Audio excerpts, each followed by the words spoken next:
We send the police out to vacant properties that are being stripped. I'm scared for all the kids that have to walk through here. They're endangering everybody's lives. We have to send the fire departments out to houses that are being burned. I know folks is frustrated. It's a tough battle, and it's heartbreaking. It's hitting closer to home than I guess I'm comfortable with. But we could lose even more of our community. We're seeing the loss of value of real estate at an incredible level. Sales prices have decreased by 50% in the city of Cleveland, 25% in the county. And I'd say we're right around 12 to 1,500 houses that still need to come down. Tear down these houses. And citizens have every right to demand that the problem be taken care of. This is fixable. It's like anything else. You have to protect where you live. Tell me. Can you tell me what do we do?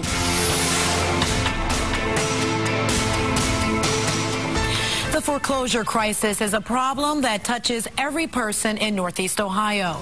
Tonight, we're looking for real solutions. Good evening. I'm Danita Harris. Hey, good evening. I'm Chris Flanagan. Thank you for joining us for our Building Better Neighborhoods Town Hall Special. Over the next hour, we're going to dig deep into the foreclosure crisis, an unprecedented economic emergency that has plagued our communities and our country for the past 5 years. This cash catastrophe forced families to abandon their homes, littered neighborhoods with vacant structures that become eyesores, and even hotbeds for crimes that sometimes turn deadly. And Chris, we're not alone in this effort. We've got a panel of community leaders and experts in our studio tonight to lay out exactly what went wrong and help us work together to tackle this problem. And we're also live across Northeast Ohio to help bring together your neighbors who have questions and the experts with the answers they are looking for. Joe Paganakis is at the Fadiman Center on Cleveland's east side. Macy Jepson is on the city's west side at the Eastman branch of the Cleveland Public Library.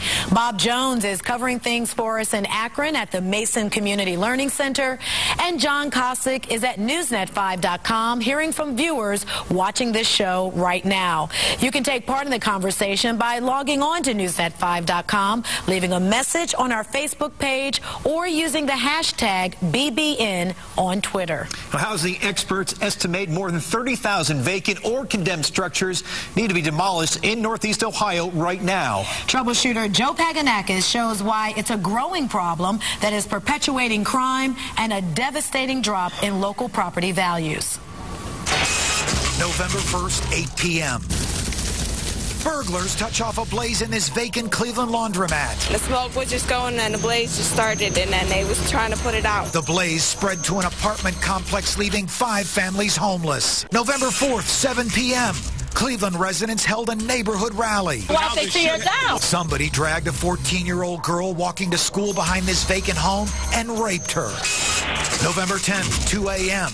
A vacant home on Kimmel Road exploded into flames. I heard a big old rumble, sounded like a bomb on the side of the street. Vandals stripped the home of its piping, creating a gas leak that fueled the blast. All these empty houses, there's always danger because of them, taking things out of it. Crime and safety issues just scratched the surface of the vacant building problem in Northeast Ohio. A lot of the owners of this house in this block, they're very concerned because they cannot sell. Kyvan Bauzo's well-kept Cleveland home has lost more than $20,000 in value. There are 9 vacant homes on his block. There are houses that are condemned in the city of Cleveland that have been condemned for 8-10 years are still standing. But the vacant homes crisis isn't just in Cleveland. It's in nearly every Northeast Ohio city, from Elyria to Mentor to Canton, Ohio. I got to tell you, Joe, it's a growing number. It's urban, it's rural, it's regional. We have an absolutely stunning decline in property values. Housing experts like former Cuyahoga County Treasurer Jim Rokakis say evidence for the dramatic drops in property values can be found in studies like this one from Cleveland's Federal Reserve Bank. It focuses on the 27,000 Cuyahoga County residents who sold their homes in 2010. The value of the homes dropped so much, their owners sold them for $1.4 billion below their county-assessed value. Rokakis says billions in lost property value will result in thousands of residents demanding tax reassessment in 2012. The ripple effect continues with millions in lost tax revenue, forcing cities and counties to cut critical services. Cleveland's Building and Housing Director Ed Ribka says his department has taken down 5,400 structures since 2008. but there are still another 12,000 waiting to be demolished. This mess has been dumped on cities across this country, including Cleveland. Rybka says his department is trying to keep pace, but with federal funds running out and tougher EPA standards for demolitions, there are no easy answers. We have to raise more demolition dollars. We have to go to our federal government and have them hold the mortgage companies accountable and make them come to the table. We got to stop bailing out the banks and the mortgage companies, have them start bailing out our neighborhoods. And let's meet the people who will be taking part in our conversation tonight. Yeah, in our studio tonight, Gus Frangos, president of the Cuyahoga County Land Bank, Congresswoman Marcia Fudge, who, by the way, just got off a plane from Washington, D.C. So, Congresswoman, thank you very much for hustling in tonight. Akron Mayor Don Plisquelic is here with us this evening. And Cleveland Ward 12 Councilman Tony Braccatelli is also here with us, and we welcome him this evening as well. And also joining our panel tonight, Cleveland Chief of Regional Development Chris Warren, also Jim Rackauckas with the Thriving Communities Institute. Professor Claudia Colton with Neo Kendu and Case Western Reserve University. And also CSU Urban Development Professor Kermit Lind. Manor Economic Development Director Ron Traub, and also Lorraine Mayor Chase Rittenauer joining us this evening. And we're going to kick off tonight with a few questions just to get things started. And we're going to start out with Congresswoman Marcia Fudge. How big of an issue is foreclosure and vacant homes in the Washington, D.C. area? And what is Congress doing to combat the problem? Well, quite honestly, I have no idea what the problem is in Washington, D.C. I spend most of my time here in the 11th District. But I would say that the foreclosure rate across the country right now averages about 3.4%. In our area in the state of Ohio, it's about 3.1%, but in the 11th District, it's 6.8%. So we almost double the national average in terms of foreclosures in this district. I think it, obviously, because you're doing this program, it is a problem. And we are working on it at the federal level. I mean, we just came back with a $25 billion settlement with the banks, which is going to take into consideration direct payments to people who meet the criteria, short sales, mortgage, reduction of principal. There are a lot of things that we're doing right now. So the federal government really is working on it. All right. Well, we want to turn it over to Akron Mayor Don Plisquelic, because I'm sure you know, Mayor Plisquelic, that Akron is being hit hard by this issue. How hard has it hit your city, and what's in the works? What plans do you have to deal with it? Well, first of all, we recognize that a vacant, abandoned house or a vacant house has been a problem long before the whole problem hit the last few years of the recession. And we started a program that we would offer a waiver demolition program. So rather than going to court and battle with attorney fees, we offered for people who may live in California or Florida and not pay attention to the property and what's going on in any of our neighborhoods, we would offer the opportunity for them to have us tear it down using CDBG funds. We're still happy that there's CDBG funds left from the federal government. Certain group in Washington, not Congresswoman Fudge, but a certain group would like to cut it completely.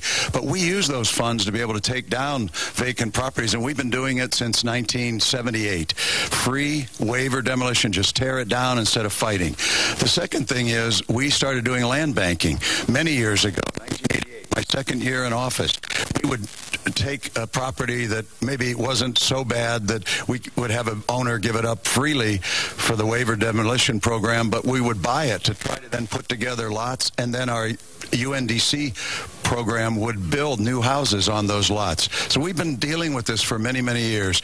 The dramatic effect of more than one or two or three on a block is what we're really facing now, and the cost is so dramatic to a neighborhood, to the community at large, that we're really putting a special effort, thanks to, once again, some of the monies, the Neighborhood Stabilization Program. So we're trying to speed up the process. I must tell you, though, many people are frustrated out there, and I just want to say one thing. The legal proceedings takes so long that people want to blame the city or the congresswoman, but we have to go through a process, and if a house is in foreclosure, it may take a while. If a house is tied up in probate court, it'll take a while. So most communities understand, and we're trying to do everything we can, and hopefully people in the neighborhood will recognize that. Thank you, Mayor Pasquella. Chris. Thank you. And this question now for Chase Rittenauer. Mr. Mayor, vacant homes, not a problem only in Akron or in Cleveland, but in Lorain as well. What is your city doing right now to combat the problem? Unfortunately, we're behind right now. Upon campaigning for office last year, I talked about the need for a countywide land bank. Lorain County doesn't have a land bank. City Council last week unanimously approved a resolution to be sent to the county commissioners as well as the county treasurer to put together a land bank. So land banking is certainly important. It's something that I think will really help the city of Lorain in terms of combating the problem. We're also looking at other housing ordinances. We don't have a good data set of the vacant houses in our city. For council on Monday night, this coming Monday, we've got a vacant housing registry that we're putting forth that will allow us to see where the problem is situated. We've had demolition funds in the past, but it seems, in terms of my research, that it's been a shotgun approach. You know, a house on the south side, a house on the east side. Neighborhoods don't really see a dramatic benefit from that. So we're trying to gather the data and put it together so that we can see where limited dollars can be best utilized in our city. We're certainly behind, but I believe the land bank, the vacant housing registry are going to be very positive steps to getting us caught up. Okay, thank you. Terrific. And this question now for Ron Traub, Mentor's Economic Development Director, and this comes from NewsNet5.com. A viewer question talks about a home on Pinehurst Drive in Mentor on the Lake. Said it's a dilapidated house, water problems, trash, whatnot. You get the picture, just real dilapidated. The question from Patricia Lavinia is, what can be done about this? You began the question identifying that the property was in Mentor on the Lake, which is unfortunately a different political jurisdiction than the one I'm responsible for.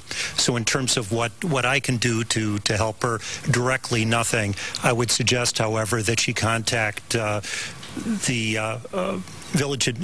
city administrator in Mentor on the Lake for follow-up. In Mentor, though, if there are problems in Mentor, what would you recommend to folks absolutely. there? The first thing to do would be to basically call my department to advise us of the situation. Unlike many of the communities and interests represented here, the problem in Mentor, while it's significant and growing, really is almost minute by comparison. According to our most recent statistics, there are something like 305 foreclosed units within the city of Mentor. The number of abandoned units that we're aware of is probably, frankly, in the dozens. So we certainly don't have the chronic problem that other communities have. However, if you're living next to one of those properties or across the street, it's something we want to address. So I would ask that resident or residents within my community to give our department a call, 974-5736, area code 440, and advise us of that condition. Okay, terrific. Thank you very much. Well, Cleveland council members like Tony Brancatelli were just talking to us about this problem. We're going to go out to Joe Paganakis, who's live at the Fatima Rec Center. Joe? Hey there, Danita. We have 80 concerned residents, and more people are coming into the Fatima Center here on Cleveland's Near East Side. They're very concerned about their property values that has been characterized as dropping by 50% since 2005 in the city of Cleveland. And I want to introduce our panelists here at the Fatima Center. Jim Zakis, he is the executive director of the Nehemiah Mission. His corporation is responsible for bringing in 1,000 volunteers every year to help renovate homes. This isn't just about demolition, this program tonight. Jim Zakis, thanks for being here. Jeff Johnson, Cleveland City Council member, is here on our panel. Greg Barron, he is the housing director of the Stockyard Clark Fulton neighborhood. He plays a very big role on the vibrant neighborhood that he is the director of. Also, his council member, Ward 14, Councilman Brian Cummins, here tonight. Also, T.J. Dow, Ward 7 council member.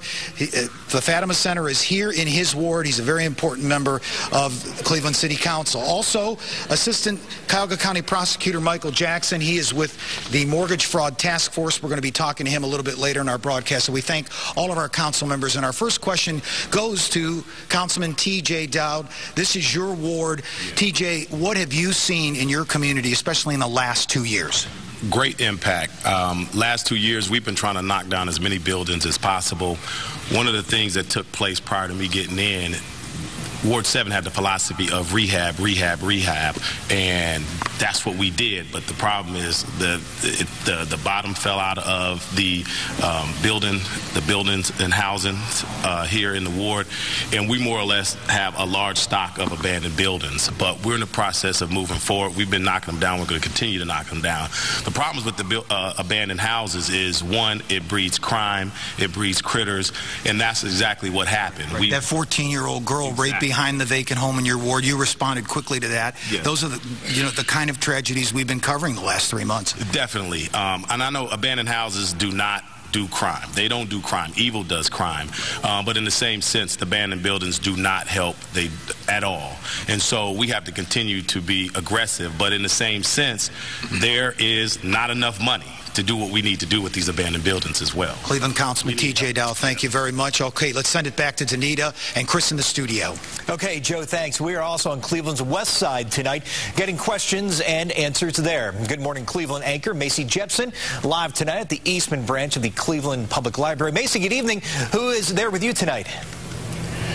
Chris, thank you very much. We all know that here on the coast of Lake Erie, there is that age-old east side, west side debate. But when it comes to down-on-your-luck homeowners and missing landlords, we know that the problem is universal. And here at the Eastman branch of the Public Library in West Cleveland, we have a panel of frontline fighters and members of the community who want to make a difference, who want to be empowered and informed on how exactly to do that. And so I want to start, first of all, with our first panel member, who is Councilman Matt Zone. Councilman, you know firsthand what can happen when this situation goes unnoticed and is not taken care of. Tell me about that. Well, early on, about a decade ago, the city of Cleveland, we recognized that there were very unscrupulous loans that were being let out. We enacted a law. It was our anti-predatory lending legislation. The state found that they were getting significant pressure from the lending community, from the banking community, and that law was struck down.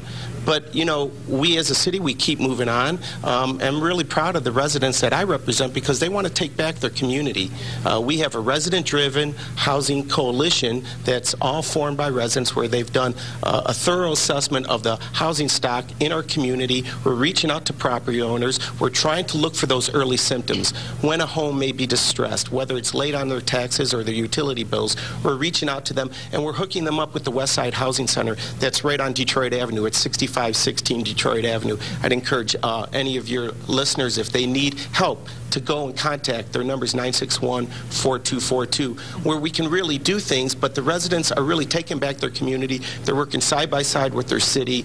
They know that the city of Cleveland has their back on this matter, and unfortunately we need the greater community to help with this cause and effort as well. So the groundwork has been laid. It's getting the word out to people about how they can actually make a difference and do something about this. Well, there are resources out there. If they don't know where to start, I would tell them start with their local council person. We can connect them with the right resources that exist, and we can really turn this matter around. Okay. Thank you very much, Councilman Zone. And we're just getting started right here from the west side of Cleveland, but we're going to send it back to you right now, and we'll see you in just a few. All right, thank you, Macy. And don't think we forgot about you down in Akron. We're going to go to Bob Jones live there with leaders from a number of local cities ready to help us find solutions. Hi, Bob. Hi, Danita. Well, as you can see behind me, there are a number of people from the city of Akron, concerned residents, some city officials, some council leaders, all here to talk about this problem. Listen to these numbers. In the city of Akron, there's about 2,300 abandoned homes. That's 1 out of every 34 homes in the city of Akron. I want to introduce you to 3 members of our panel down here in Akron tonight. We're going to start with Abraham Westcott. He is from the city of Akron. Next to him, we have Jim Bauschlinger. He is with the city of Barberton. And right next to him is Bill Kraft from the city of Massillon.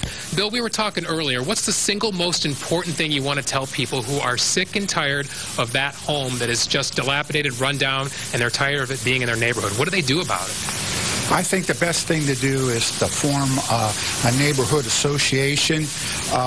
They have the heartbeat of the neighborhood and the area that they come. And then please come to the building department. We're trying to expedite any orders. As the mayor of Akron said, it is unduly amount of time, and we have to educate our people. And I know we at the building department in Masson is very anxious to educate the neighborhood associations. And real quick, Jim, in a smaller city such as Barberton, people might not think about it. It's a large problem for you, too. You say you see crime and all sorts of things associated with it in Barberton because of abandoned homes. It's an extremely large problem. It affects all aspects of the city, from the school system to your fire, EMS, and police. We at Barberton recognized well over a decade ago the problem with the vacant and abandoned structures. We created a very aggressive demolition program with assistance from our foundation as far as monies. We ran that program for several years. Unfortunately, that funding dried up.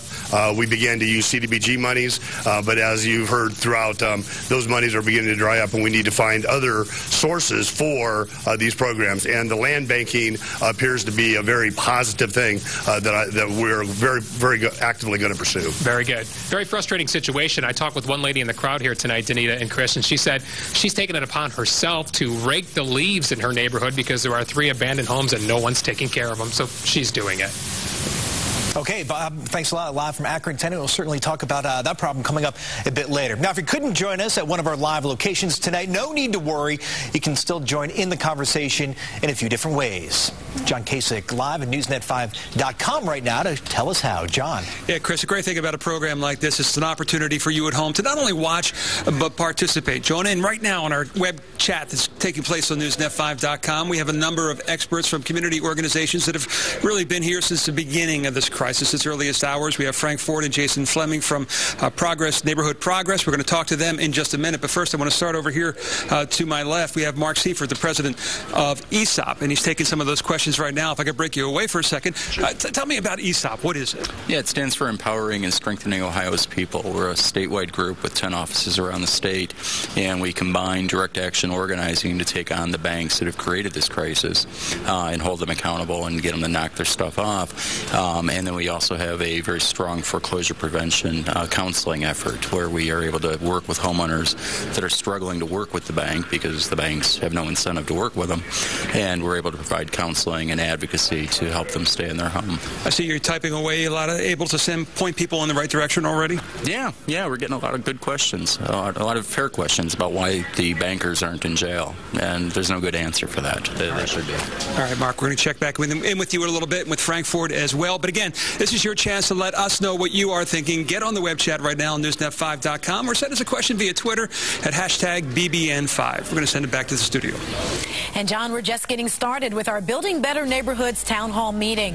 Next, Leon Bibb introduces us to a woman whose life was turned upside down not once, but twice when a bank said it was going to foreclose on her home, then changed its mind.